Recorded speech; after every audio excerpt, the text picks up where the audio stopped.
Okay, well, our second speaker this evening is Eugene Mullan. Eugene is a founding director of Smith Scott Mullan Associates in Edinburgh. Eugene has managed to make it to Newcastle today from Scotland. I'm going to try to go to Scotland tomorrow, so I'll maybe take some advice about which result I should buy together. I'm particularly interested, Eugene's also going to be talking about some issues of urban regeneration. I'm particularly interested though in some of the work that he's done to do with community consultation and working with end users of buildings, which I think are particularly important in terms of how we try to produce a sustainable built environment which is socially as well as environmentally sustainable as well. So, Eugene? Thank you very much. Good evening, everybody. Just make sure I'm on top of the sort of the brief, as it were, for success, set me off on the sort of skills for success on the process. I'm trying to give you a bit of an insight as to the sort of things that come up when you're trying to do projects, and it's great when you're at college if you're working in a certain sort of zone and a certain design environment. But how do you take that into the real world when all sorts of other things come along to sort of complicate matters? So I'm hoping not to sound too world weary in that respect, but anyway, I'll give you an insight hopefully. Our brief was about the regeneration stories, culture-driven, sustainability, mixed use and livable, and I've sort of thrown economic viability in there because it's absolutely critical to anything actually happening, and that's why we are here. We're trying to make things happen. We're not just trying to design things, we're actually trying to deliver them. And in the things I look at, I'll also try and pick up on some of the impediments and an insight into those as part of the process. I thought, having crossed over the border, I would give you a wee bit of an insight into Scottish planning and design policy. We have a very active Scottish Government sort of enthusiasm for that process. I'm going to talk mainly about Granton Waterfront, which is the image on the left from that project, touch on Stranraer Waterfront, and then briefly on Lochside, and then a bit of a bit of chat on placemaking. And each of these is sort of addressing some of the themes, some more so than others, just to give you a sort of insight on the different ones. In terms of the Scottish Government policy, they created their first architecture policy in 2001, and there was a bit of that was like two fingers to the UK government, because this was a new parliament in Scotland saying, hey, we're going to do something different. And that has subsequently developed over years into the Creating Places policy statement, and sets a sort of scene for that enthusiasm for design in Scotland. We also have a national planning frameworks, and we're now on planning framework 4. Which literally looks at the whole country and strategic projects. And the first couple have been sort of interesting and they're sort of quite good, but NPF4 is the first one that's come in really to create influence and drive a change in the agenda. And what they're trying to get is a sustainable place, livable places, so they're linking in immediately to some of the themes you've identified, productive places and distinctive places. And then within that, we have a series of spatial principles they're endeavouring to apply, and this sort of diagram of how all this works across the whole of Scotland. So what they have chosen to do is to say, well, all of the local authorities have to bring the national planning framework into their local development plan arrangements. So normally when you put a planning application in for a local council, they judge it against the local development plan. So now they judge it against both NPF4 and the local development plan. And there are some challenges there because this is a little bit motherhood and apple pie, strategic in principle. And so it isn't written like a local development framework. So we're sort of anticipating a whole lot of planning appeals out of that process. Another part of the agenda is you'll be familiar with this, I suspect, here as well, is the whole 20-minute neighbourhood and the local living agenda that comes with that. And they're consulting on this at the moment. People are at the centre of the process. We've got the sort of physical aspects, which is movement, space, resources.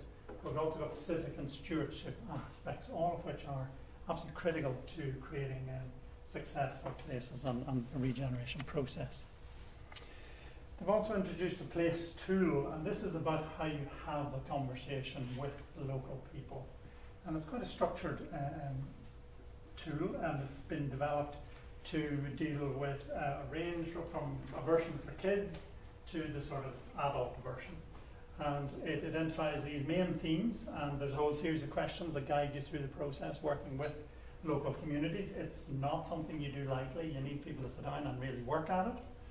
And they talk then about what aspects of their neighbourhood or their town are working successfully. And the further out the dot is, the better it is.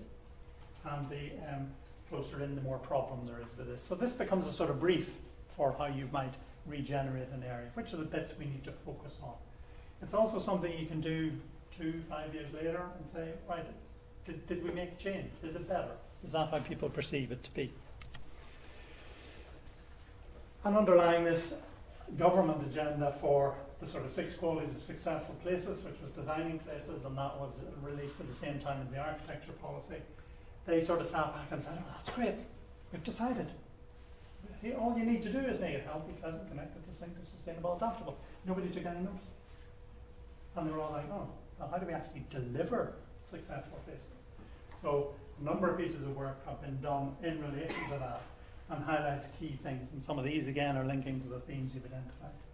Placemaking has to be inherent in the thinking of the people involved. Leadership in regeneration is really important. The support for the coalition, you need a whole range of organisations that are involved, all to be engaged. Being able to deliver, not just talk about it, having the capacity to deliver things. Control over the land and development, in other words, ownership. And then advanced infrastructure. What can you do up front to get the whole thing going? So the delivery process is really important. And so that document, a very good document, takes all these aspects of change from political to environmental and puts them through this process of anticipation, initiation, place design, implementation, stewardship. And these are the range of things you need to incorporate to get from an existing place to a transformed place. And this book is about that thick. I mean, you're getting a very brief synopsis of it. I think it's sort of quite important to highlight who is your client at any one time. And we end up with a variety of clients. You can have local councillors, you can have council officials, you can have a landowner, you can have a planning officer, you can have a developer. Sometimes there's overlaps between these. Sometimes the local authority and the planning department are both working together in relation to regeneration. Sometimes the landowner is the developer. Sometimes the developer is doing it on behalf of the landowner. I think the importance is each of them comes with a completely different perspective and wants a different thing out the end of the process. And that has quite a big impact on what we are asked to do, and in many cases how actual effective or not it is. Granton is touching a bit more on culture, sustainability, livable and economic viability. Apologies for the blurriness of this slide. I've picked it up from my client. Edinburgh waterfront has been a topic of discussion for decades, with endless numbers of having a go at it. And there's a sort of leaf end and then the Granton end. The bit we're sort of going to focus on is this Granton end over here. So the sequence, and this is coming back into the ownership aspect.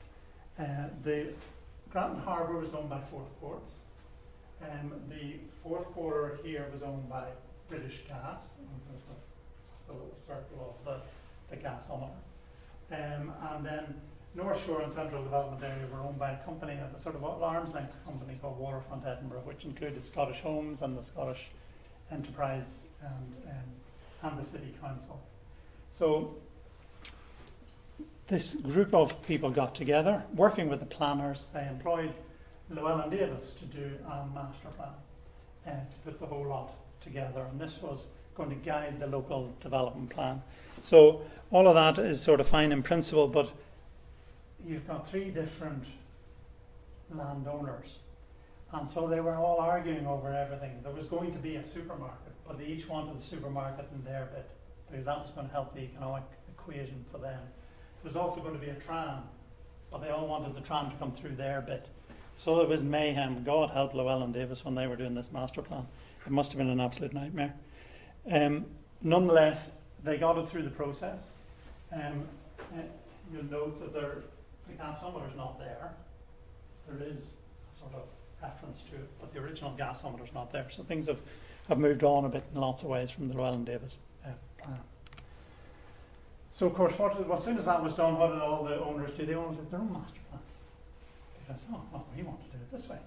So you're hard pushed to find an area that hasn't been master planned to death, and that's a cynical remark, but everyone has a different sort of agenda on it. And what they've each tried to do is take forward the things that sort of worked for them. And some of these have been instigated through the process over the years. So where we've got to now is that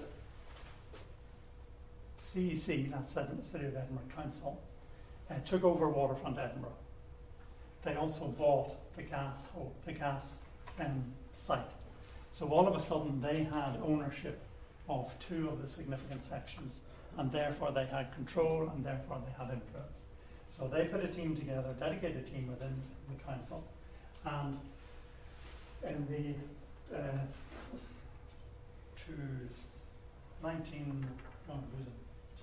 about 2018, they did a consultation on the waterfront, they prepared a development framework, and they did an outline business case, which is about how does this work in terms of its actual development capability.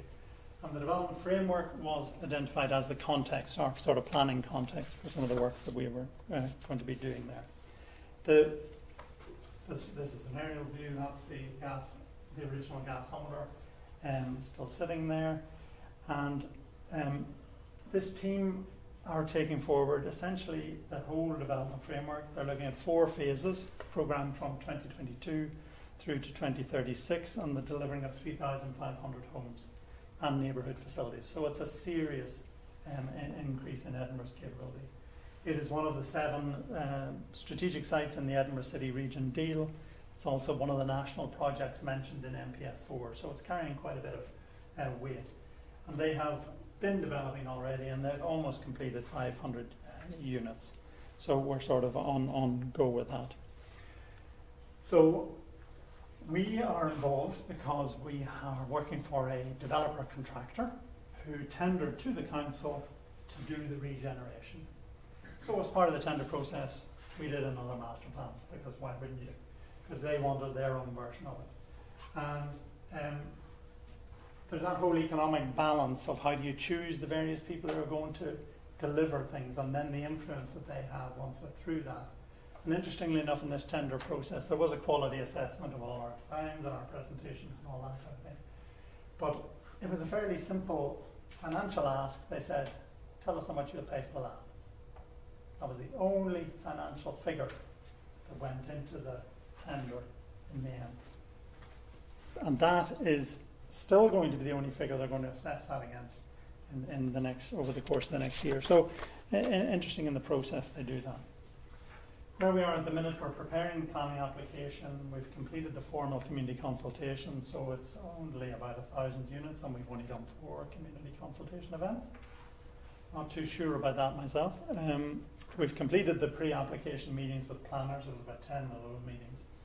And we are currently providing information for them to cost the scheme, the whole economic thing underlying it all the way along. So this is some of the historic images of the gas holder. That's the one that's been retained. All these buildings and the original one have all been taken down. The gasometer, I mean, you can see it from Fife, from across the River Forth. You can see it from all sorts of parts of the city. It's a really important historic, cultural icon for the city, and it's excellent that that has been retained, because that wasn't the plan. And it's currently being refurbished, which is a serious project. It's about equivalent to 10 stories high, and they're refurbishing the steel frame in situ, so they're having to put a scaffold around it. So as a technical project, it's very, very challenging. I'm glad we're not involved in that bit. Other things to note, you can see some of the railway lines and things that were part of that whole process of the harbour there, which continue to influence the sort of urban form as we go along. The red dotted line here essentially shows the site that we're taking forward, two separate elements. That's the route of that railway line I highlighted, and that's the gas holder sitting in that area there. We've done a whole range of the analysis and everything that you would expect to happen in relation to this. It's all about the sort of connections into the existing neighbourhoods, and most particularly the connection of the existing community down to the coastal edge, and that's always been a big driver in Edinburgh of that whole sort of coastal edge development. And the development framework is showing a whole new coastal path along the top here, coastal park, which is also dealing with floodplain issues. So we've been, just to highlight that the land is falling away, not surprisingly, down towards the river, but quite steeply directly adjacent to the gasometer. The site, at the minute, it's a brownfield site, but it is quite close to a number of local services, and that's actually quite helpful in terms of that whole idea of the 20-minute neighbourhood. And whilst there will be some other uses within our site, quite a lot are provided in the adjacent area.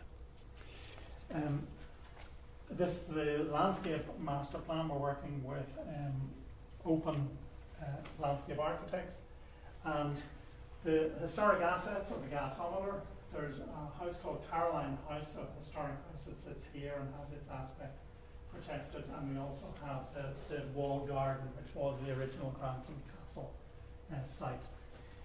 When we went off to do the site visit, we sort of found an old stone boundary wall which was running right the way along the British gas ownership, and in the context of quite mature existing landscaping. So that became one of the themes of our design, was a sort of legacy landscape, the roots through it, retaining the stone wall, and how do we sort of maintain that connection into the history of the area. Just take a little note about this blob here. You were looking and saying, well, no, that's sad, it doesn't look much like residential.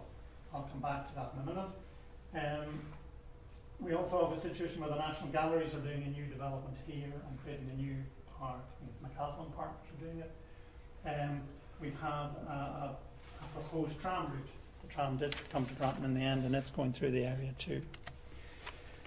And this is a little bit of a workman-like plan. That's because we're completely under the caution in the office trying to do this information for costing, but it sort of zooms in on the different areas, gives you a little bit of a sense of it. This north-south connection here being a very important past. The orange is retail and commercial. There's a school site sitting in this location here. And this big, what is the energy centre. The routes in and around and are very important that we retain and enhance all of those, and they're very much part of that sort of sustainable design approach. So we do have the tram route, which I think might be with us in 2030. We have the connection here. We have a bus public transport connection here. We've had all sorts of conversations with the bus company about bringing the buses. The maximum car parking for the area is 25%. So we have a sort of challenge of not like car parking, but public transport in terms of the tram isn't sort of quite there yet. There's a lot of work being done on what we call active travel, which is to find cycle routes, to find pedestrian routes, etc. And there's also a mobility hub which relates to the tram stop that sits here. And yeah, the mobility hub is essentially electric bike charging, there'll be electric car charging, taxi charging, long, short stay, cycle parking, cycle repair, hopefully a cafe that goes with all of that. A whole sort of series of things that create that, encouraging people into the sort of active travel mode. A few images here done by Open. This is this connection down that sort of steep hill that the wall is there. The transition has to be wheelchair accessible. It also has to cover bicycles. It has to be a safe space. It also has to be a space that people will want to dwell on. And how you sort of transition through the wall has been very much part of the discussions. And this is the view from the top, commercial along the side here, and the view across the Fife and the river at that sort of side. So all this is sort of in design development. In terms of the livable, I know we do still do some very nice hand drawings in the office. The housing, it's about getting a mix and getting a variety of size, type of housing. So there's some flatted, there's some two-story houses, there's some colony houses, which are the ones here. Not quite sure. Colonies are buildings that are accessed to fronts on both sides. It's a very common Edinburgh form, and creates quite interesting streets because you get these very sort of narrow lanes nearly between the blocks. You get quite a lot of overlooking, quite a lot of activity, and this is all about the way in which these buildings relate to this path. This is the safe route to school. School's down that end.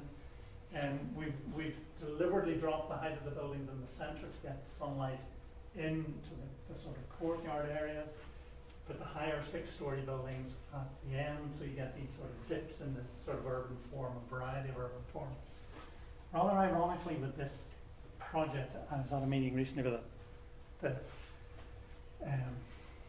sort of lead councillor in Edinburgh Council, and he said, why aren't you building it higher? And the planners are saying, why aren't you building it higher? And our client is saying, no way, it's too complicated. We're not doing any more than 6 stories.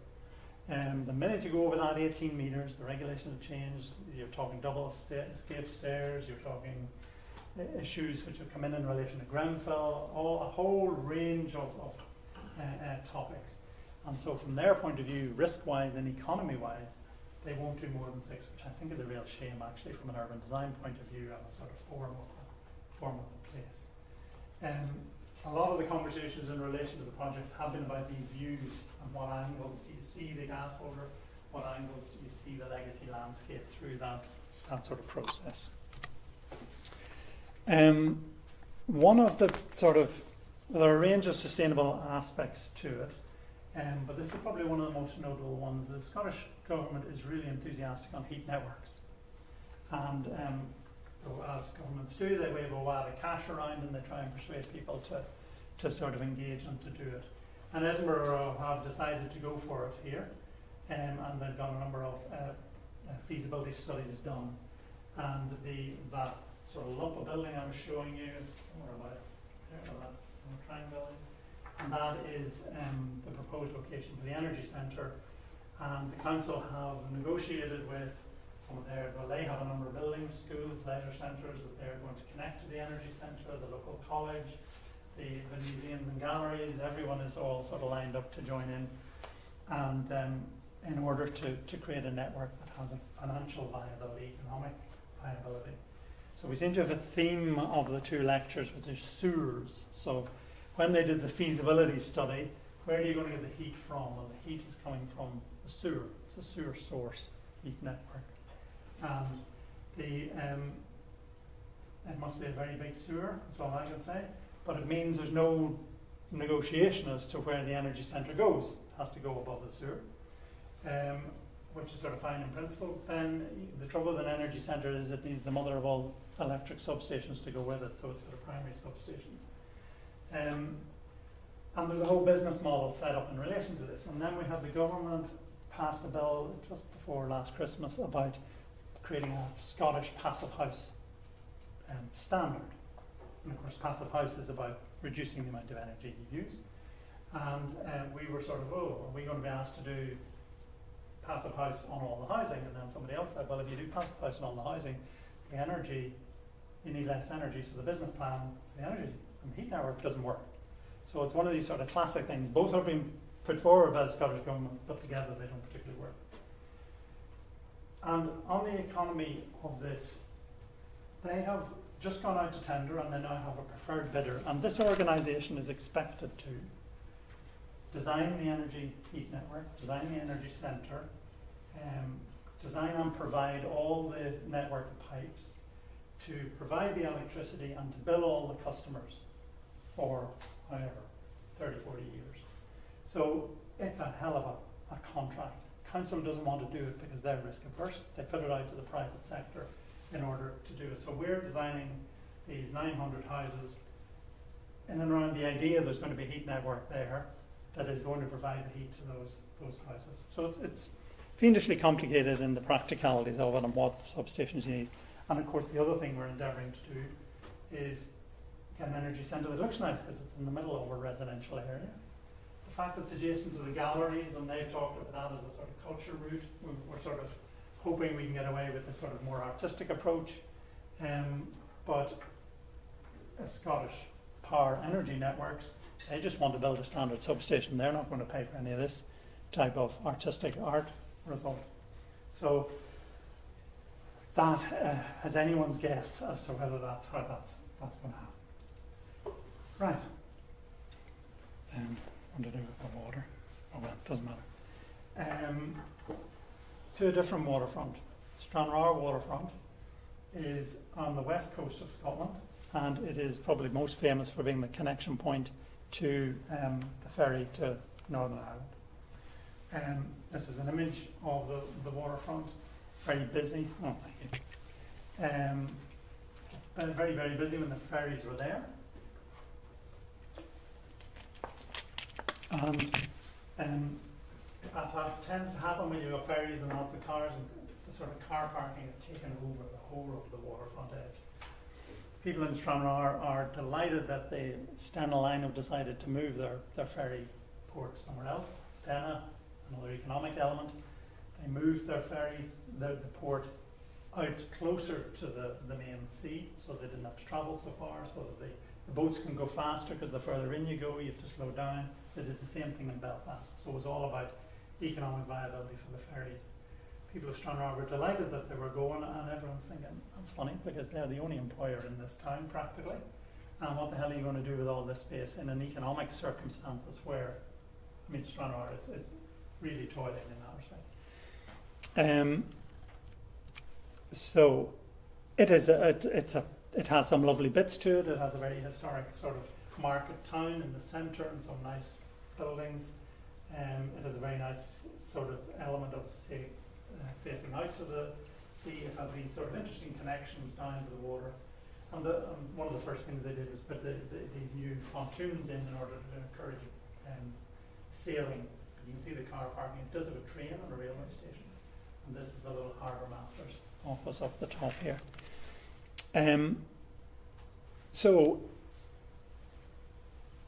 this project was done a while ago, and it was probably one of the last examples of some really good consultation work.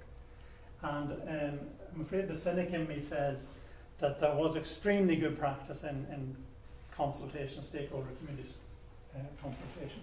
But as soon as it became a statutory requirement, you had to do it in a certain way, and that limited, you only had to do this much. So we're doing Granton with 800, 900 houses, and we only talk to the community 4 times.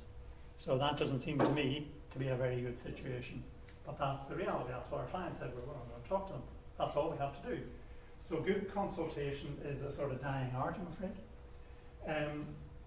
But anyway, I felt it was useful to give an insight into some good examples of how that happens. And we had the team for Stranraer was mixed. We had economic people, we had sort of the whole roads engineering, we had network analysis people. It was a really sort of good and interesting team. And the guy John Lord, who was doing the economics, started with this principle that you give a whole lot of, this was working with stakeholders, in other words, people who had influence and ownership within that town. Give them a whole lot of sort of things like, tourism, retail, quality hotel, new public realm, aquarium, all the sort of things that people sort of throw around as, oh, this is what we should have in our waterfront. And then the first thing you say is, okay, you put all the cards along in the horizontal, what's the most important and desirable? What's the least important and desirable? So they all started with the cards lined up like that. And then you start to get real about what's the chance of that being delivered within 5 to 7 years. And this is the local people making that call. And obviously, the things that are in the top right corner are both deliverable and important. And therefore, they are where your effort goes. This is essentially establishing the brief. And this whole exercise led to a conversation where Stranraer said, well, the very first thing it needs to be is a really nice seaside town, because it's sort of not that at the minute.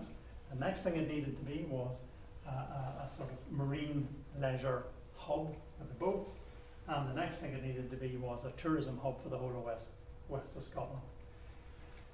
So this piece of work is done 10, 15 years ago. Are we much further on? Not really. So it's maybe a 50-year exercise, this. It's a long game. A similar exercise was used with the community, different cards, different suggestions, asking them to rate high, medium, low, or high, medium, low in terms of priority and time frames. All again forming the brief of what was felt realistic. Consultation like this has to be sort of multi-stranded. So we had a very good relationship with the newspaper, and so they did a whole quiz thing for us, and we asked people to write in with their issues, and top ideas that they felt were important, and then you rate that. So you're getting another piece of information there, maybe not as detailed or nuanced, but nonetheless it's giving you a sort of feel for things. And then we sponsored an event in the local club, and it was just very simple. What do you want? What do you not want? So they don't want hookers, brothels and gigolos, but they do seem to be quite keen on a gentleman's club, whatever that might be. So all of this sort of gathers this information, and I did have, there are highs and lows to community consultation, there's no doubt about it. I was going over from Edinburgh to Stranraer one day to do a presentation to the local councillors on the master plan, and someone in Stranraer sent me a photograph of the front of the Stranraer Press, the local paper, which basically said master plan is taking away all our car parking, which would be an absolute disaster for Stranraer. And I think that's just bloody lovely. I'm going to go into this council meeting and we'll see what happens. Now, in a governance sense, Dumfries and Galloway is a complicated council. So they were our client, they were paying us, and the local councillors did everything they could to thwart this piece of work through the process. It's a complete disconnect between the officers' requirements and they were doing it, councillors were doing it to score points off each other.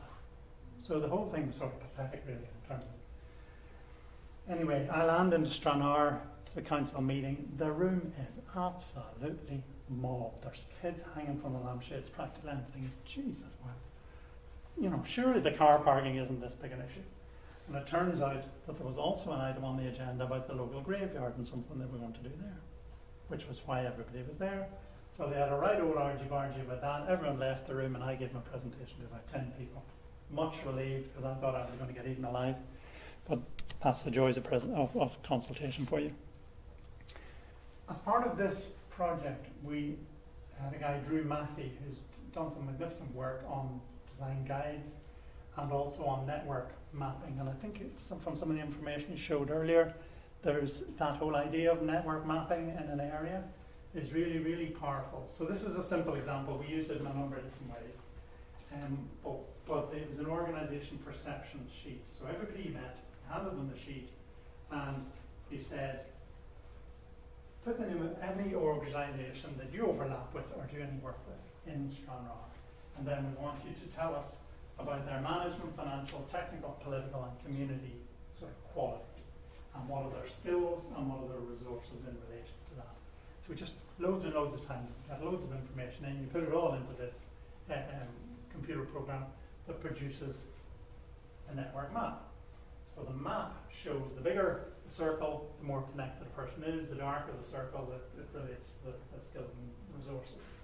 So the irony in this particular situation was that the department, who were our client, the D&G Economic Regeneration, were absolutely key to this whole network. They were one of the people that were going to have the influence to make this happen. But they were also rated least in terms of skills and resources. And therefore the chances of it actually happening were practically non-existent. So there are lots of messages to be learned from networking. It's very popular in the United States. It has never really taken on here, although Drew is still doing a lot of good work in that field. And I think our whole regeneration and urban analysis needs to get a bit more focused on this effective collection of information.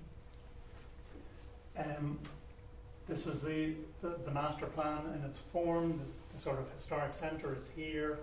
It was all about repairing the edge of the existing town and turning the spaces along the waterfront into better spaces, additional berths, and trying to find a use for the pier, which is a huge area of land for development. So the economic report, the client really didn't like the economic report because he said it was too negative, and we said, well, that is the economic report. Do you want the facts of the matter or do you not?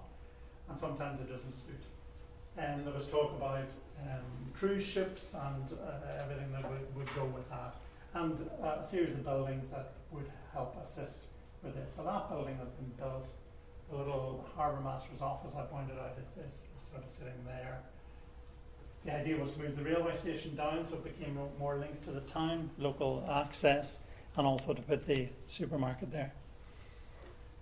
And this is just a wee insight into that process of a master plan, where architects have a default that they want to design all the buildings in a master plan, and that's not what the master plan is there for. What you're trying to do is set the parameters for others to come in and design them.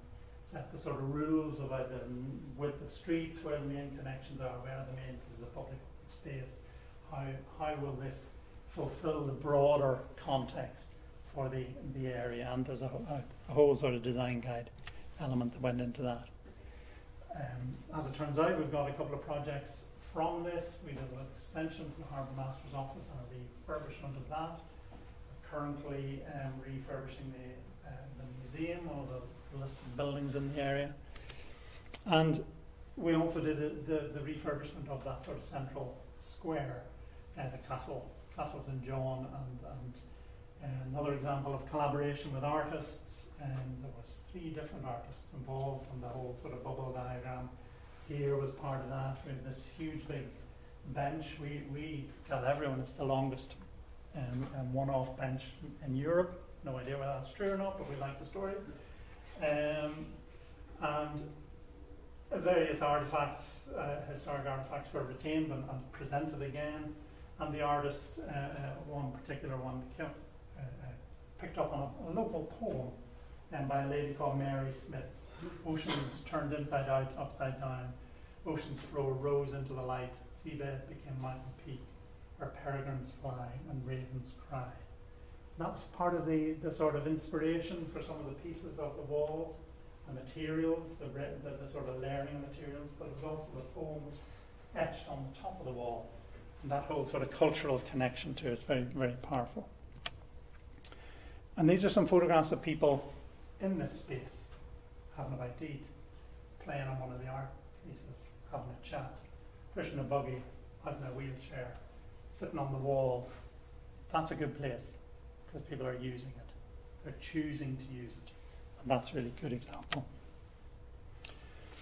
Okay, final touch, this is much shorter, this one, is Lochside Dumfries. And this is, I suppose, a heads up on where the sort of things that are going to be a driver for these sort of big projects.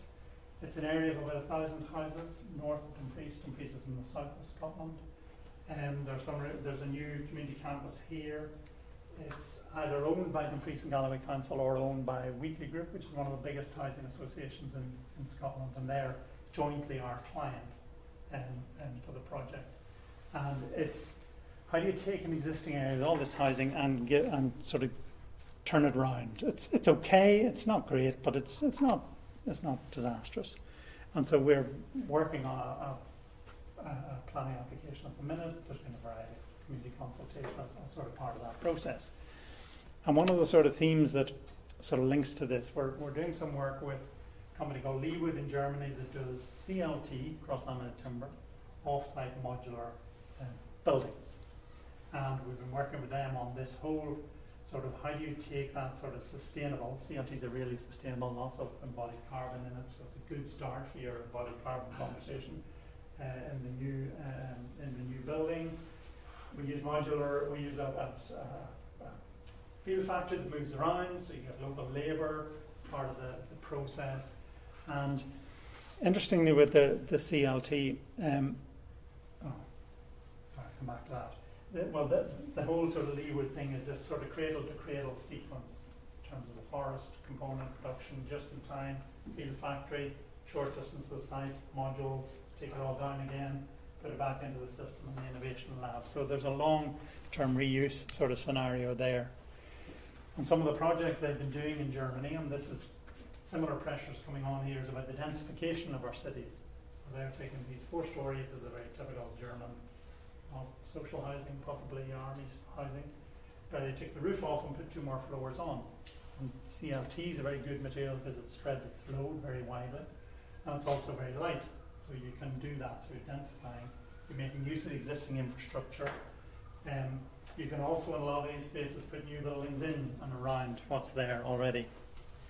And so the sort of story goes, if you take a neighbourhood which has X amount of housing in it already, and you start to add bits in where you've got space, maybe that's housing for sale, so you're generating economic input from that. You're expanding some of the buildings upwards, increasing the density, you're adding new buildings to those buildings there.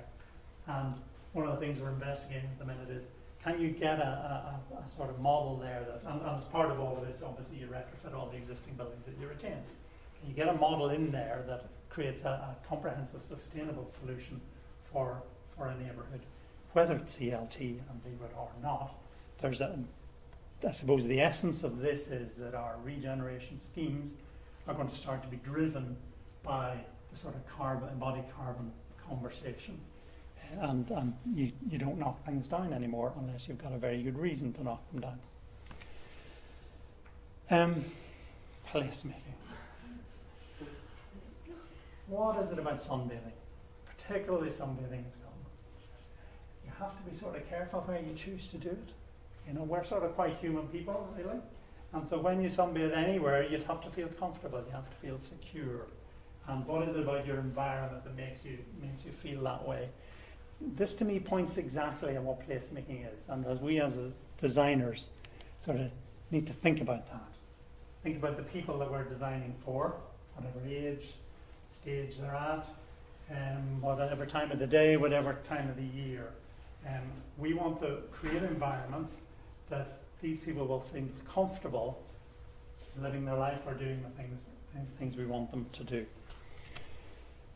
So I ended up trying to get photographs of some of our schemes with people sunbathing.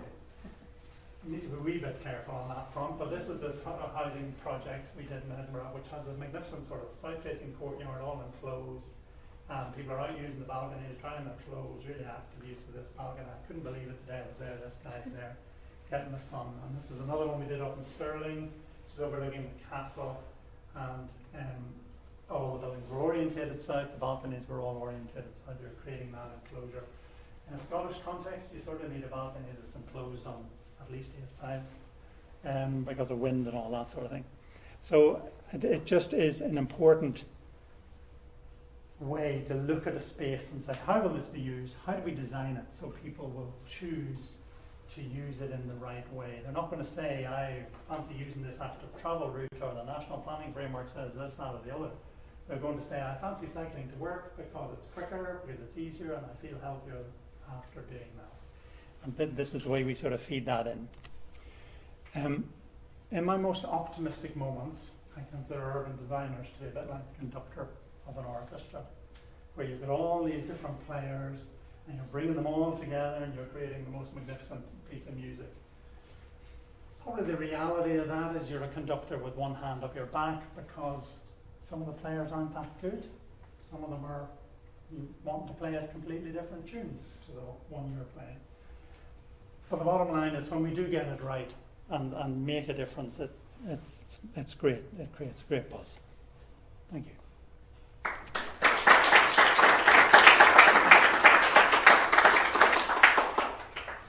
Thank you, Eugene. That was really brilliant. Can I ask a question before I ask anybody else if they would like to? You showed a kind of a really nice image that had loads of different kinds of people on it, like towards the end, and I couldn't help thinking that that's kind of challenging for anybody to deal with as a designer, because you've got to be able to relate to all of those people. But then also, when you looked at the consultation, like, it's like photographs that I've taken of our public consultations, it tends to be older people that show up, you know. So I was just kind of wondering if you could say something about, like, how do you deal with that kind of need to empathise with a broad range of people? But do you have any ideas about how we could draw in younger folk to take part in events and so on? I think we have done a number of workshops with kids in school, and if you're tapping into the national curriculum and giving them that broader involvement, then it takes a bit of work with schools, because sometimes they don't want you there, you're just getting in the way of their curriculum, and other times they see it as an opportunity to have conversations about design, have conversations about geography, you know, particularly at high school level. So I think there are quite particular techniques. The place tool is quite a structured way to do that, and the questions get sort of simpler and more straightforward depending on the age group you're dealing with. I think one of the difficulties is that group who's sort of out of school, the sort of 20 to 25. We were delighted in Stranraer when we managed to get that social event, and that they did sort of scribble words on it. So you pick up some information. It's not very nuanced, but you rely on some of those processes to brief you about the thinking. I mean, we all have our life experience, but our lives experience are very much linked to what was our background, and you can't assume that is valid basis for our design approach. So I was trying to pick that up. It is challenging because the worst thing for a regeneration is to do a consultation and for nothing to happen, because everybody goes, well, why do we bother? So the next time, the next group of master planners that come hoofing over the hill and say, oh, we're going to do a consultation, we want to know what you think. Everyone goes, well, you can just piss off, because I've spent my 2 nights already doing that, and I'm not going to do it again. So I think one of the things in that, when we're doing the consultation, first thing we say is, okay, from previous exercises, this is what you've told us. So we're not asking you to go over it again, we're asking you to confirm it's right, and to tell us is there new information. It's difficult. Okay, thanks. I would imagine as well you would have to revise all your designs when you found out that they didn't want like dog mess and so on. But I thought it was strange that 5 people bothered to independently fill out. They went to the trouble saying, I don't want dog mess and stuff. It is amazing how often that comes up. Really? Yeah. You would have thought people would it would be taken as read that you're probably not going to design that into the scheme. But yeah. Anyway, were there any questions from the audience that people? Yeah. So it was really interesting what you were talking about with the CLT on the existing buildings, to go up next 2 stories. I know that it's at like a master planning level, but do you anticipate, or do you know that if companies had any issues with like building insuring past so many stories with CLT? And we know of a few projects where that has become an issue, and they've had to sort of go past the drawing board or redesign it with steel frame instead, and it's almost ruined that carbon offset. Aim. So the ones that I showed were built in Germany, and so they're operating in a slightly different statutory context. And CLT is a much more accepted material there. It's much better understood. It's much more incorporated into the regulations. CLT doesn't get mentioned anywhere in the Scottish Building Regulations. It's just not there. So the process requires, and there are challenges with combustible materials within the fire escape zones and all that type of thing. So you need to come at it with fire engineering advice, fire engineering sign-offs. The building control officer says that's not my can, it's somebody else has told me that's going to be fine. So we have a number of CLT buildings that have been built, particularly in Edinburgh, less at the high level, to be honest. So yeah, there are technical challenges there. I was thinking one of the difficulties of regeneration process is like sometimes gentrification. Like how do you kind of keep the balance between the opinions of different demographic groups? For example, socially and economically disadvantaged groups might have different needs. So do you have consideration of what kind of housing and environment needs they have and what to do to protect that, as well as introducing new innovation for maybe young professional groups? You feel free to have a go at some of these if you want to. Please start. The underlying, or certainly in the Scottish context, so the project at Granton, 45% of the houses there will be what's called affordable housing. That's sort of mixed zones in that. Some of it's social housing, led by registered social landlords for rent, and some of it's mid-market rent. So they're sort of built into the system, and I think the current requirement is you must do 20% of any housing project as affordable. They're about to increase that to 35, but in Granton, because the council are leading it, they're saying we're going to do 45. So it's quite a big sort of emphasis there, and that helps get the mix. If you're the developer client, you want it gentrified, because that's where you're going to make your cash. Unless you get a housing association that's going to buy a big lump of land from you and give you a reasonable return for it. So there's the protection of those groups in these regenerations, in my view, has to come from a statutory basis, because it won't happen by the market, because the market is the pressure to come otherwise. Did you have any experience of that in your work in the Tileyard project, for example? So I think with Tileyard, it was obviously there wasn't really an established community there because it was an unused and dilapidated site, but there was, through the journey of the development and design, we definitely put forward an approach to try bring in the existing creative community that was already established in Wakefield to make sure that they came on the journey with us. So when we came to a point that we were starting to open up and build the community on the site, they were there already on the journey. Obviously, there are commercial pressures in the development of the site with a private developer leading the development that did drive the design in certain directions. So obviously I think as designers we have to do our best to try to promote inclusivity in our designs and inclusion, but I think I would reiterate Eugene's point of really it's a statutory level that has to kind of set the bar, because we find with some local authorities they don't set that bar high, and certain developers will take advantage of that and not commit to providing certain levels of whether it's affordable housing or social infrastructure within their developments that give back to the city. I will make a comment, but it's not about me. But I mean, in Aberdeen, we had an indoor market which was recently demolished. And I think it was a kind of received wisdom that the building was horrible and so on. But I think what people disliked about the building was all the shops were really cheap. You know, and there were a lot of people who went there every day for a cup of tea that was cheap. So it's been demolished and it's going to be rebuilt as another market, but we're told it's going to be tapas bars, and, you know, and you kind of think, well, you're building something completely different there, you know, it's a different thing that's being built, you know. I think Edinburgh is experiencing very intense pressure for residential and needs a significant lot of new housing.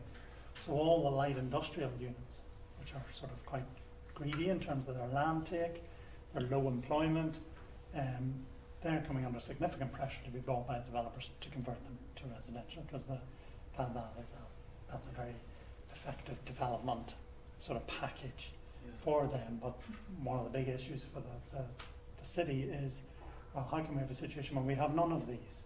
So where are we going to put them? Or are they all going to be in East Lothian or in a completely different place? And if the planning system doesn't protect and support that, then that is what will happen. Okay, I think we've got time for maybe one or two other questions if anybody would like to ask anything. Does anybody have any comments at all about what they've heard? Don't be shy. I got a question for you, Eugene, and a question for Dave. So I noticed SSM Studio also engaged in this regeneration in Edinburgh, and it's almost 10 years in between with the current one. So what's your reflection from that, 10 years ago with the this regeneration in Edinburgh comparing to the current? So the Leith one was a piece of work done specifically for the planning authority. Yeah. And they were trying to set the scene for that sort of area and the applications that would come forward on that area.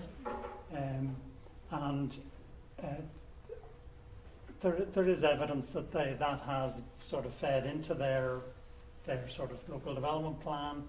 There was further master plans done of that area, as is the sort of normal sort of sequence there, including by the landowner, which is Fourth Ports, and driving a different agenda. And I think one of the challenges for lots of these areas, how do you ride the economics of the process? So at one point you do a master plan and all the pressure is on, industrial requirement for land, and so the master plan responds to that. And then the market falls out of that, or we hit a recession, and the only thing that's going to make any sense is residential. So then it's a different master plan. And sort of a master plan that can ride some of the economic highs and lows is a very powerful piece of work, very challenging to do that. Probably requires a fair bit of luck as well, but it's that sort of, I suppose the design guide thing that I showed in relation to Stranraer would say, well, ideally this would be residential, but if that doesn't work, it needs to be this or something else, so that you try and keep the sort of options open. So it was quite a different piece of work with a different client driver than the Granton piece. Thank you. For Dave, I noticed the Wakefield regeneration is really located near the David Field's scheme. Yes. Do you know how do people perceive that within that sculpture within that? And in the designing process, do you have to make a compromise with so adjacent to that landscape building? So I think with the Hepworth Gallery, with it being quite a significant icon within both kind of architecture and for the kind of the cultural economics of Wakefield, it was highly regarded. There wasn't any, in kind of planning context, there wasn't any kind of established verified views or key vistas that we had to make sure were maintained that celebrated the view of the building. Most of the views that are probably seen as more critical for the building actually observed from the other side of the river, so beyond our site, on the other side of the building. And then also in terms of our complex, we are quite established, quite a distance away from the building, and we had a particular frontage that was significant in terms of its heritage setting and how it looked, that we had to keep in a certain way, so we couldn't introduce too much massing or development that would infringe on certain views to the Hepworth. So because it had the green space in between our site and the gallery, there was a point of protection. The elements around the building's context helped protect itself in terms of views. I felt the aerial photographs that you showed, I thought it looked like your building was looking proudly at the Hepworth Gallery, but to say, we'll still be here in 100 years, and you won't, you know, so, no. Okay, well look, aye, Sarah. Yeah, so, I can't remember, second or third case study, you presented the 6-story building, and you gave a number of good reasons why they stopped at 6, and then you said, but you think that was a pity from an urban design perspective. I presume you're referring to density increase, but I find it puzzling that you personally would think that this is a pity. So would like to expand on this. And so I think one of the, we have a challenge in Edinburgh, but I think probably lots of regeneration areas is getting enough variety and diversity into it in terms of the brief. So there are probably 6 really important corners within that scheme, either terminating buildings or entrance points, into which I feel we should be putting a taller building, and that we would get something. It's very difficult to make a 6-story building look really sort of a landmark corner because it's too squat. You've got to work very hard to get that to work. And there is a 10-story building opposite one of our entrance areas already, and really what I want to do is kind of create a pair with the one that was there already. So it was partly density orientated, and in terms of the numbers, you could probably make some of the other areas less dense if you got a bit more height in. But it was very much in specific locations and to create that sort of diversity in an urban design set. I have a question for David, if that's okay. I mean, one of my pet hates is big engineering infrastructure projects that don't maximize the opportunity for placemaking. Yep. And I missed who you said your client was with the Tideway. So currently our direct client is ACOM, who are a lead engineer on the project. The ultimate client is Tideway, who are a combination of statutory bodies made up of the various local authorities, local utilities, and central government. And who out of that group is driving the place agenda? I think there's a lot of input from the local boroughs, so the 5 local boroughs that we're working with, to drive that placemaking sense, and a lot of drive coming from the GLA. Okay. Because I mean, it looks like a fabulous scheme to be working on. But when you can get that investment in infrastructure that creates all these other positive benefits. Yeah, I think with it being such a significant set of sites on probably the most one of the most prestigiously seen vistas in London, they couldn't get away with not committing to significant quality in terms of quality of materials and the quality of public realm that they're offering within each of those spaces. And a lot of them do cross into or are included within conservation areas and scheduled monuments, and a significant amount of listed buildings that they're interfacing with. So just the setting that it's within would be a challenge to do anything but invest in quality. Oh, that's good. Thank you so much.